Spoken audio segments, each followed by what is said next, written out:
edisi 4 Mei 2015, tentunya dengan beragam informasi-informasi terkini, di mana diantaranya adalah Nuansa Lombok tentunya akan menginformasikan terkait dengan ujian nasional yang diikuti oleh 7.756 siswa SMP di Mataram.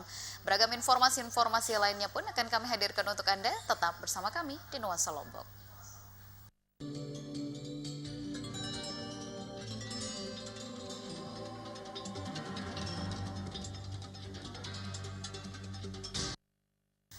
Sebanyak 7.756 siswa sekolah menengah pertama dan sederajat di Kota Mataram mengikuti ujian nasional. Pelaksanaan hari pertama ujian nasional tingkat SMP sederajat ini mendapatkan banyak perhatian sejumlah pihak yang tentunya datang serta memeriksa secara langsung pelaksanaan ujian nasional yang hari ini mulai digelar. Ketua Komisi 4 DPRD Kota Mataram Haji Muhir memantau secara langsung pelaksanaan ujian nasional tingkat SMP sederajat yang dilaksanakan mulai hari ini.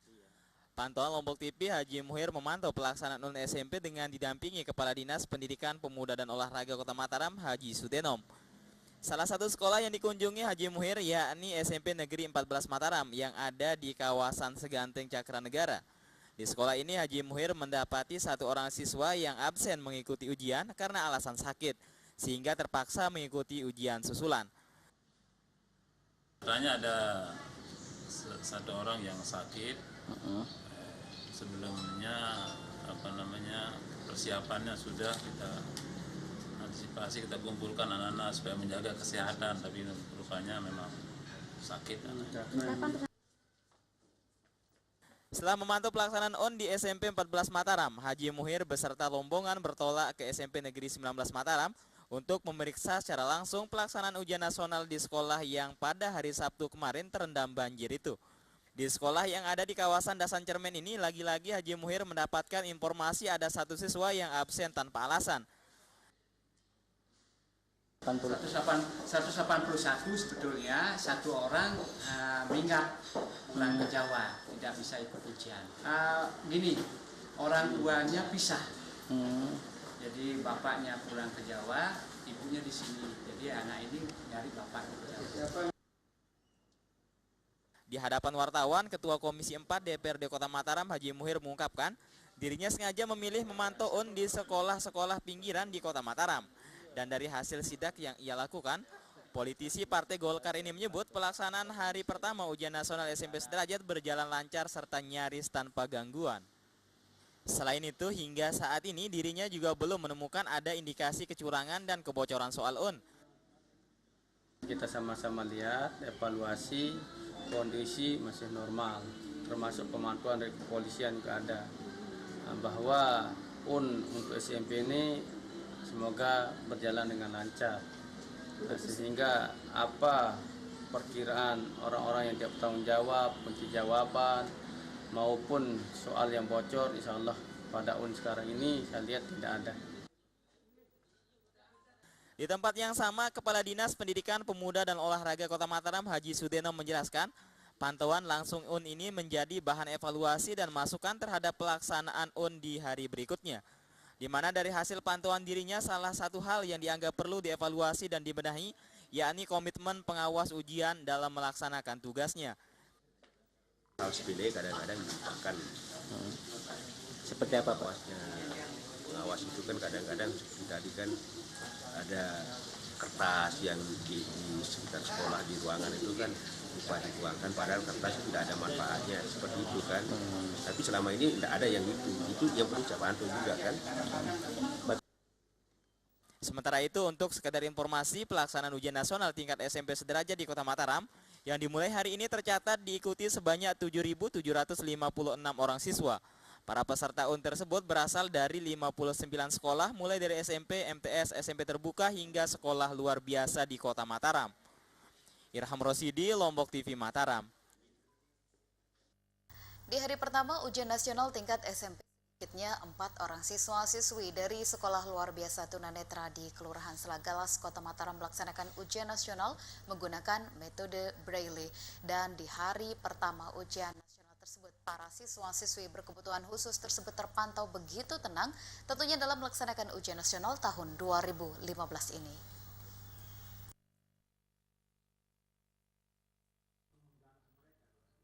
4 siswa-siswi sekolah luar biasa yang ada di wilayah Kota Mataram pagi tadi mengikuti ujian nasional dengan menggunakan metode Braille. Selain itu, siswa-siswi berkebutuhan khusus ini terpantau begitu tenang dalam melaksanakan ujian nasional tahun ini. Di hari pertama ujian nasional dengan mata pelajaran bahasa Indonesia ini, sebanyak 40 butir soal dengan menggunakan metode Braille harus diselesaikan 4 siswa-siswi berkebutuhan khusus ini. Namun dari hasil pantauan media ini, para siswa-siswi sekolah luar biasa tunanetra ini menghadapi ujian nasional dengan begitu tenang. Sementara itu, menurut Kepala Sekolah Luar Biasa Tunanetra saat ditemui sejumlah wartawan mengatakan, sebelum pelaksanaan ujian nasional tingkat SMP itu, pihak sekolah memberikan pembekalan kepada para siswanya agar siap menghadapi ujian nasional dengan diberikan latihan seperti tryout. Pelaksanaannya sama saja, saya kira seperti biasanya kita mempersiapkan sebelumnya tryout, terus kemudian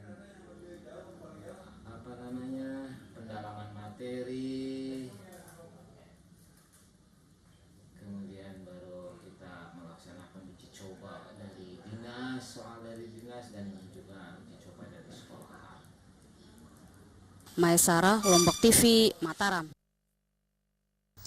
Badan Penanggulangan Bencana Daerah Kota Mataram mencatat sebanyak 1.157 unit rumah terendam banjir pada Sabtu sore.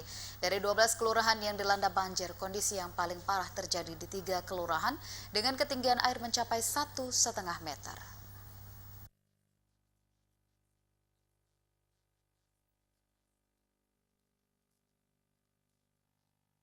Sebanyak 12 kelurahan terendam banjir akibat hujan dengan intensitas yang cukup tinggi pada Sabtu sore.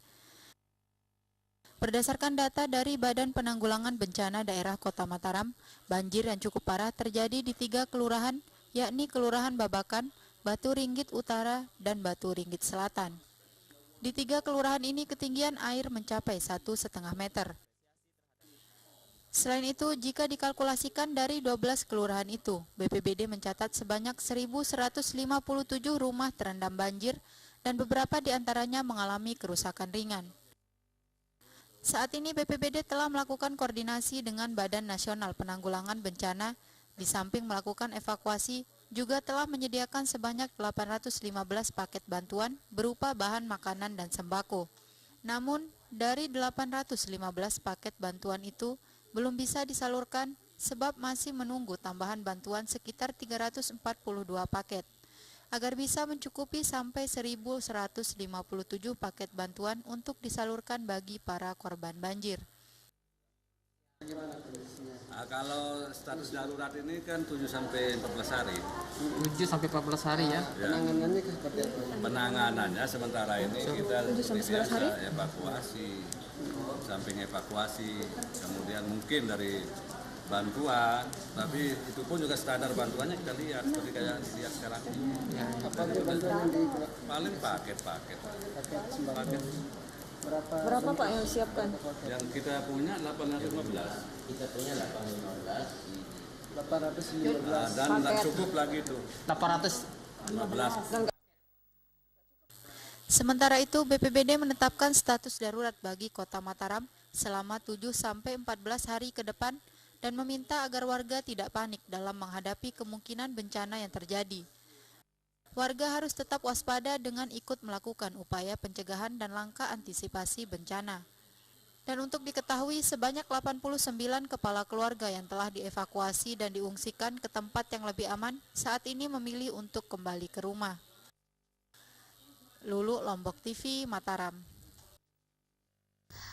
Tembok pagar pembatas gedung Sekolah Dasar Negeri Cakranegara sepanjang 20 meter roboh. Runtuhnya pagar sekolah tersebut karena tembok tidak kuat menahan air setelah diterjang banjir pada hari Sabtu kemarin.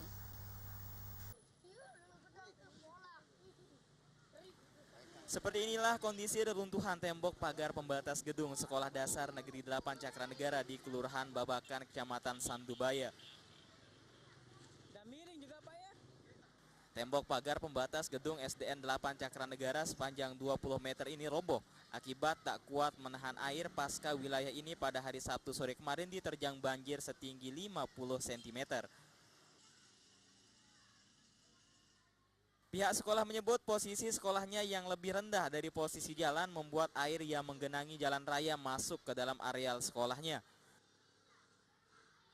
Namun, karena debit air yang cukup besar dan genangan berlangsung cukup lama, menyebabkan tembok tak kuat menahan air. Tidak hanya itu, banjir tersebut juga sempat menggenangi ruang kelas. Beruntung kondisi itu tidak sampai menyebabkan aktivitas belajar terganggu karena pihaknya bersama masyarakat setempat masih memiliki waktu bergotong royong membersihkan areal sekolah dari lumpur dan genangan sisa banjir. Airnya juga naik Pak di teras itu. Terasnya itu rendah.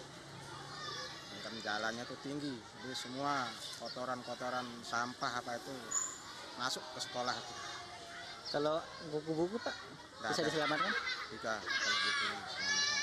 Hanya halaman dengan sampai teras itu yang Cuma tembok pembatas ini. ya. Sementara terkait tindak lanjut atas robohnya tembok pembatas itu, pihak sekolah mengaku akan segera melaporkannya ke bagian sarana prasarana pada Dinas Pendidikan Pemuda dan Olahraga untuk meminta anggaran perbaikan. Irham Rosidi, Lombok TV Mataram. Nuansa Lombok akan kembali menghadirkan sejumlah informasi-informasi terkini untuk Anda. Di antaranya adalah terkait dengan demo Hardiknas yang ricuh, 3 orang mahasiswa mengalami syok. Nantikan informasi selengkapnya usai jeda pariwara berikut.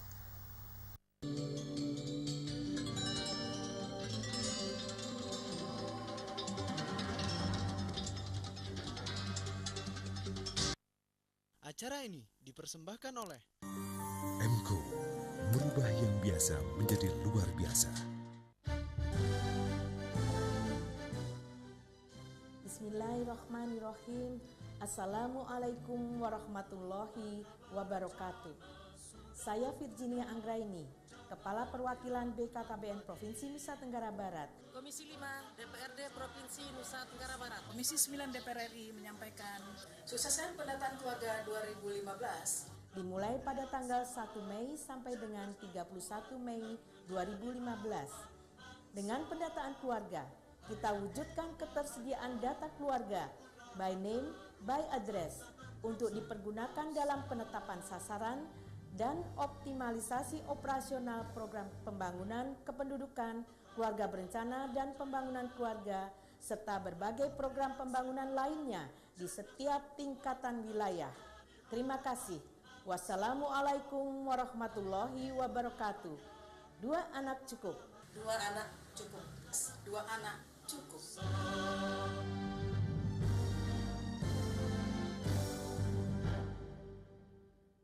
Dengan kandungan manggis daun sirsak dan mengkudu yang mampu menangkal radikal bebas, kini telah hadir Mangosteen Mix yang membantu mengatasi berbagai macam penyakit. Dapatkan di toko obat dan apotek terdekat. Amazing! Dengan kandungan manggis daun sirsak dan mengkudu yang mampu menangkal radikal bebas, kini telah hadir Mangosteen Mix yang membantu mengatasi berbagai macam penyakit. Dapatkan di toko obat dan apotek terdekat. Amazing!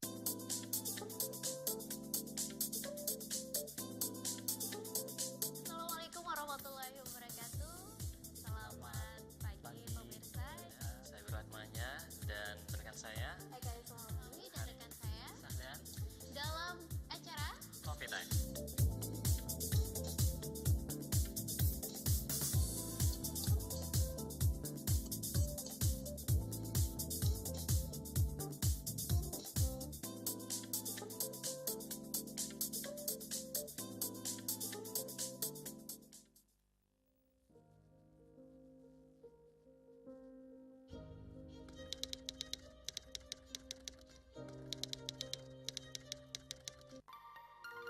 Selamat datang di dunia warna MCO. Warna adalah karakter, inspirasi, ekspresi, lambang dan harapan. Inovasi warna MCO cat kayu dan besi yang penuh inspirasi. Menarik perhatian dan mengundang orang lain untuk beraksi sebagai citra burung flamingo yang membawa cahaya kehangatan. Ini seperti semangat Anda. MCO, merubah yang biasa menjadi luar biasa.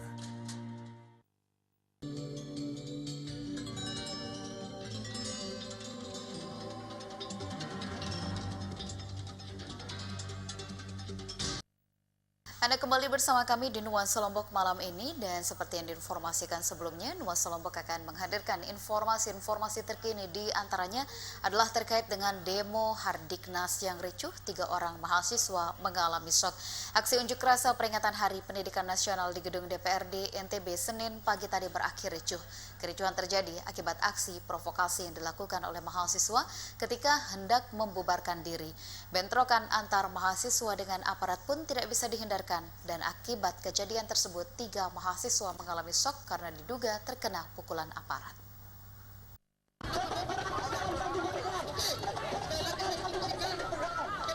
Kericuhan yang mewarnai jalannya aksi unjuk rasa ratusan massa aksi yang tergabung dalam aliansi mahasiswa menggugat dan LMND ini terjadi secara tiba-tiba ketika massa aksi hendak membubarkan diri.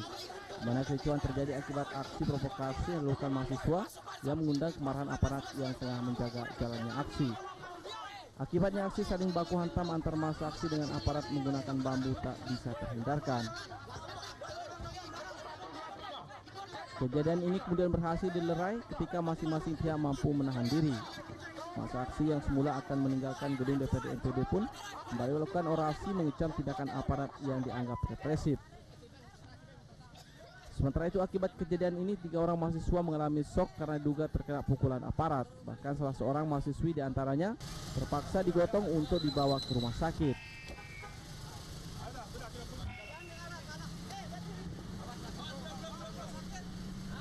Aksi unjuk rasa ratusan massa aksi dari aliansi mahasiswa menggugat Kota Mataram dan LMND ini dalam rangka peringatan Hari Pendidikan Nasional yang jatuh pada 2 Mei kemarin. Massa aksi menuntut agar Undang-Undang Pendidikan direvisi dan penghentian praktek kapitalisasi dalam dunia pendidikan. Selain itu, massa aksi juga minta DPRD NTB memfasilitasi mereka untuk beraudiens dengan pimpinan perguruan tinggi yang ada di Kota Mataram, yang selama ini dianggap tertutup dan tidak transparan dalam penyelenggaraan pendidikan. Massa aksi sendiri berhasil ditemui 2 orang anggota Komisi 5 DPRD NTB yang membidangi masalah pendidikan. Dedi Sufiandi, Lombok TV, Mataram.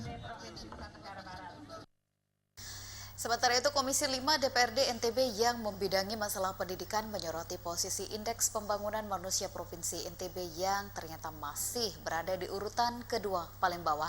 Anggota Komisi 5 DPRD NTB Muammar Arafat saat menemui massa aksi mengatakan salah satu yang menjadi perhatian Komisi 5 yakni IPM NTB yang tidak kunjung beranjak di posisi buncit paling bawah.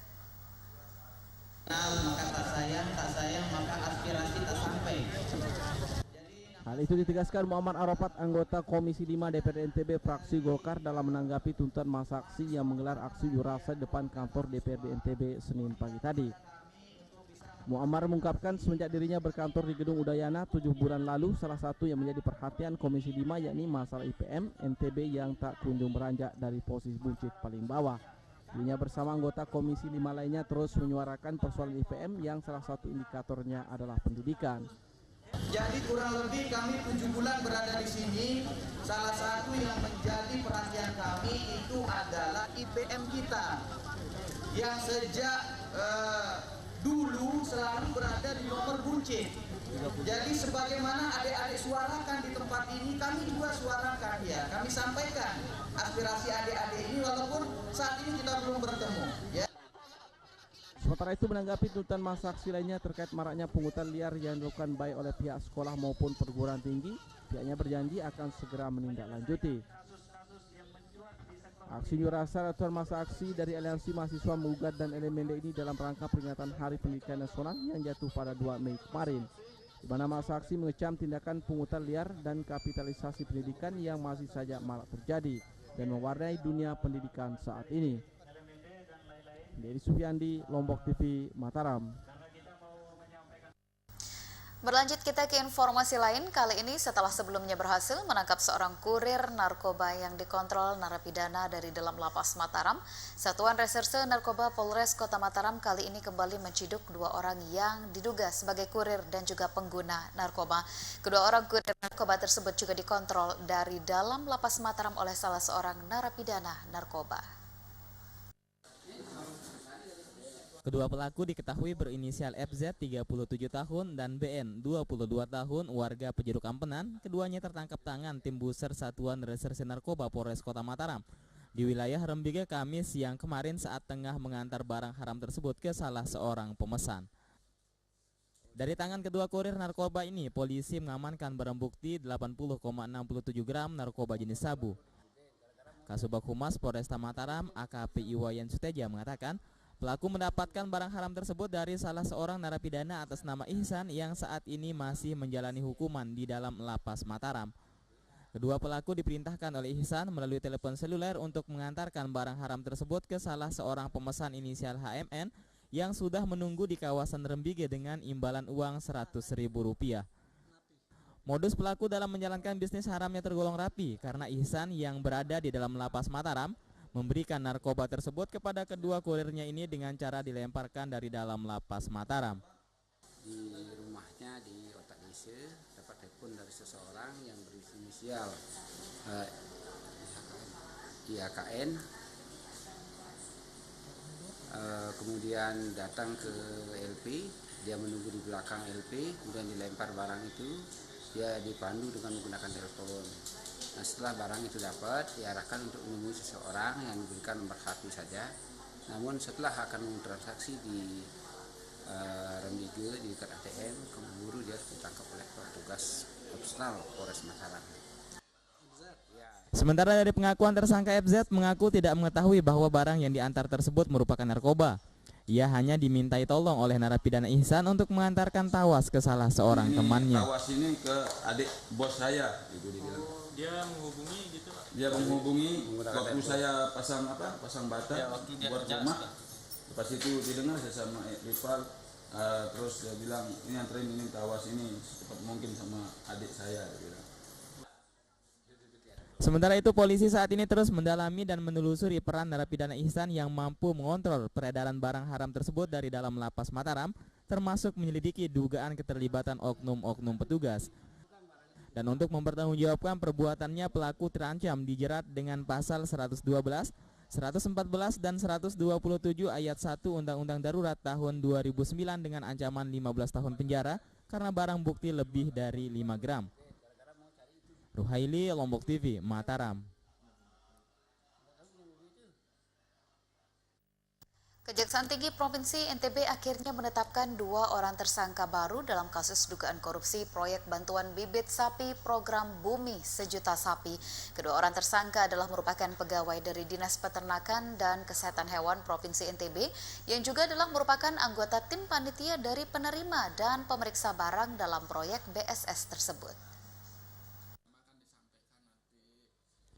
2 orang tersangka baru yang telah ditetapkan Kejaksaan Tinggi NTB menjadi tersangka dalam kasus dugaan korupsi pengadaan bibit sapi untuk program Bumi Sejuta Sapi merupakan anggota dari tim panitia penerima dan pemeriksa barang, yaitu inisial LP dan AN.